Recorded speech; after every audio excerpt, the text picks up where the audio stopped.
Saat sekolah kita belajar namanya sejarah. Sejarah zaman kolonialisme di Indonesia ataupun zaman kerajaan-kerajaan yang pernah berdiri di Nusantara ini. Kalau ngomongin tentang sejarah kerajaan, harusnya tahu siapa itu Prabu Jayabaya. Kenapa gue ngomong harus tahu? Ya, tokoh ini cukup terkenal baik di masa hidupnya ataupun sekarang. Ngomongin Jayabaya tidak lepas dari ramalannya, yaitu ramalan Jayabaya atau Jangka Jayabaya.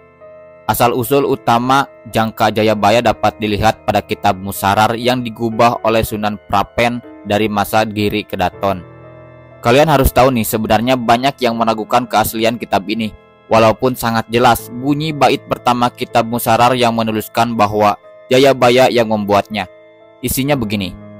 Kitab Musarar dibuat tatkala Prabu Jayabaya di Kediri yang gagah perkasa, musuh takut dan takluk, tak ada yang berani. Ramalan ini diyakini memiliki kemampuan untuk meramalkan masa depan dan telah menjadi perbincangan dalam masyarakat Jawa selama berabad-abad. Ramalan Jayabaya seringkali dihubungkan dengan peristiwa-peristiwa penting dalam sejarah Jawa. Lantas, siapakah sosok Jayabaya? Jayabaya atau Prabu Jayabaya adalah seorang raja yang dihormati dan dianggap bijaksana di kerajaan Kediri. Jayabaya bukan hanya seorang raja yang kuat, tapi juga konon katanya memiliki pemahaman yang mendalam tentang alam semesta dan takdir manusia. Bahkan Jayabaya diceritakan diyakini memiliki kemampuan untuk menerima wahyu dari para dewa. Dalam meditasi yang dalam, ia terhubung dengan alam semesta dan menerima ramalan-ramalan yang akan membentuk masa depan bangsanya, termasuk masa depan Jawa, masa depan Indonesia sekarang dan ke depannya. Terlebih, termasuk ramalan pemimpin atau presiden negeri Indonesia kita tercinta ini.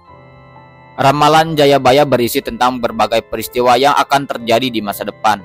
Ia meramalkan tentang kemunculan teknologi yang mengubah dunia, seperti kereta api, pesawat terbang, dan bahkan telepon genggam.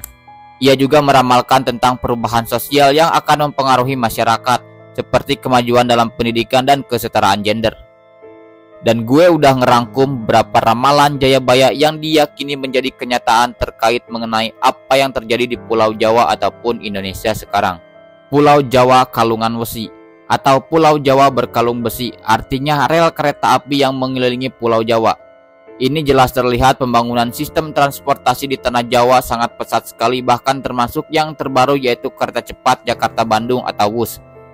Dan bahkan gue dapat info rencana kedepannya Indonesia juga akan mengembangkan kereta cepat Jakarta-Surabaya. Kedua, kereta melaku tanpa jaran, artinya kereta jalan tanpa kuda.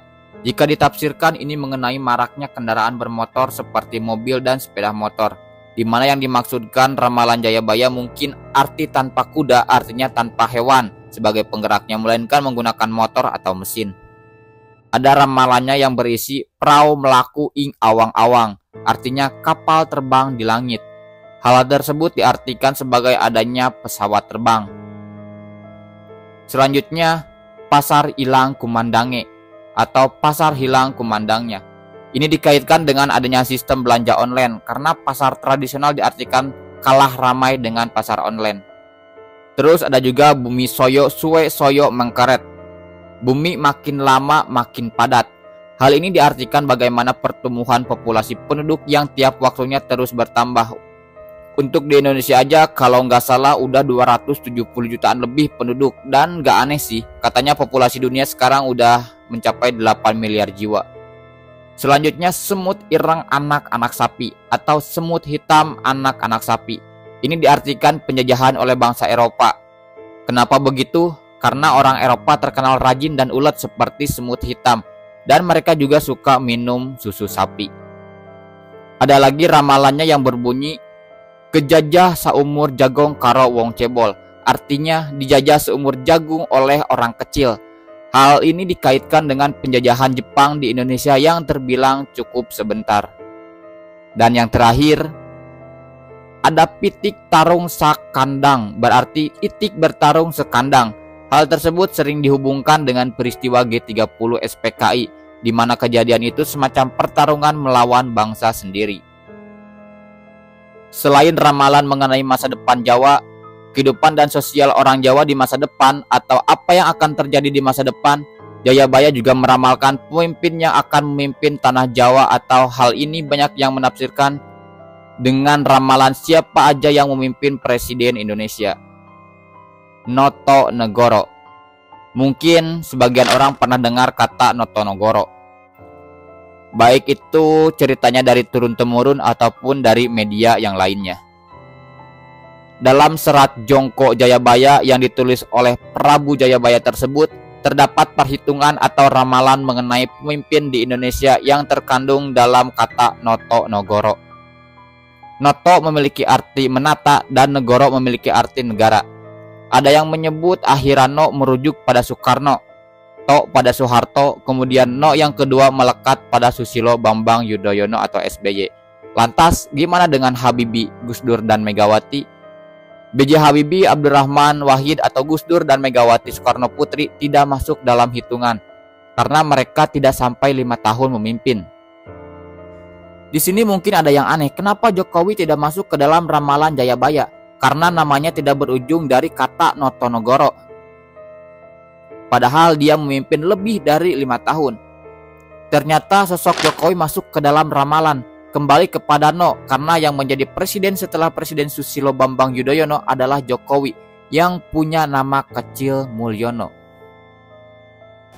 Apa benar Pak Jokowi memiliki nama lain Mulyono? Ya, betul.